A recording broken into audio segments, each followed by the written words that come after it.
sometimes people talk about climate change like a very generic concern, what is fair enough.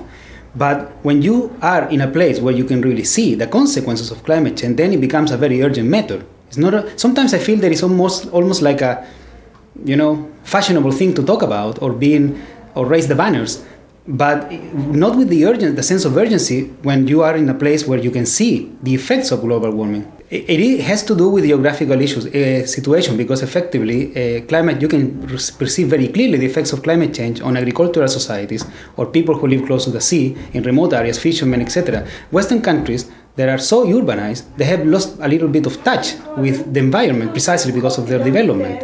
In the West, we are so detached from the landscapes, from what it means to be connected to the earth in the sense of production of from vegetables to have animals or sheep herds or whatever. And therefore, we get our products from the supermarkets. And the supermarkets are always full of things. So we don't really see the impact of climate change on producers. But if you live in a remote area in Africa or in South America or in Asia, you see that the tomatoes are not growing, the apples are rotten, etc., well, then you have a very first-hand knowledge of what's going on. And I think that this association from the West is very, very bad, because otherwise we don't realize the emergency of this. Well, I'm concerned about the Cahuéscar people who live in the archipelago of Tierra del Fuego, and also of the Yagan people who live in Navarino Island. And the context in which they live is very difficult, because there are really very small groups of both communities still living, and they live under very marginal social conditions in the two islands where they live. And my basic concern is that nowadays the tourist industry in the region has appropriated their cultural identities in such a way that they're excluded again, because they are sold as cultural commodities, but they don't receive anything in return, in the process losing their ways of life too. Global warming has affected very, very much the landscape in the place where they live, because the Yagan and the Cahuéscar live in southern Patagonia, or Tierra del Fuego. That means very close to the Antarctic.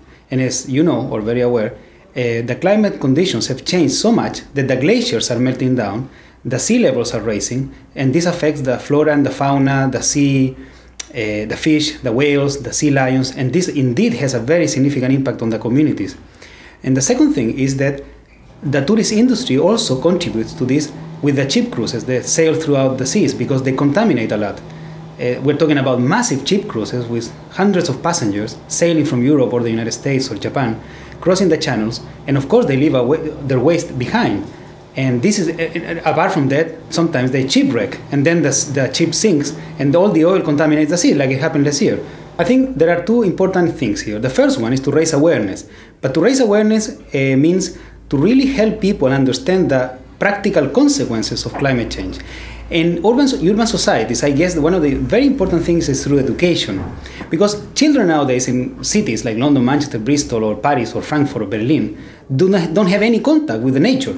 Very little, apart from television programs. But if you live in the countryside and you're aware that the contamination of waters spoils the apples, the oranges, the lettuce, the tomatoes, if you can link somehow these two experiences, it will be so beneficial, because it will shape the mind of those children who eventually will become businessmen, lawyers, world leaders, etc., etc. That's one area of development. The second one is indeed that developed countries have to take responsibility on this, because to blame only on ill practices of underdeveloped countries is very wrong. Basically, the world is structured in a way of consumer in demand, and Western countries consume from poor countries, and these poor countries, many often, of course, they spoil their landscapes and environment, because they're selling to the developed countries, and then the developed countries put the blame on the underdeveloped. So this kind of vicious circle needs to be broken.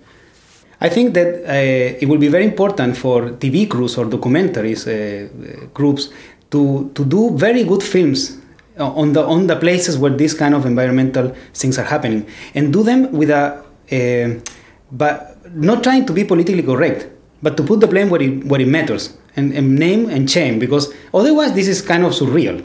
So I think that the people who do television or do documentaries are so important in raising awareness.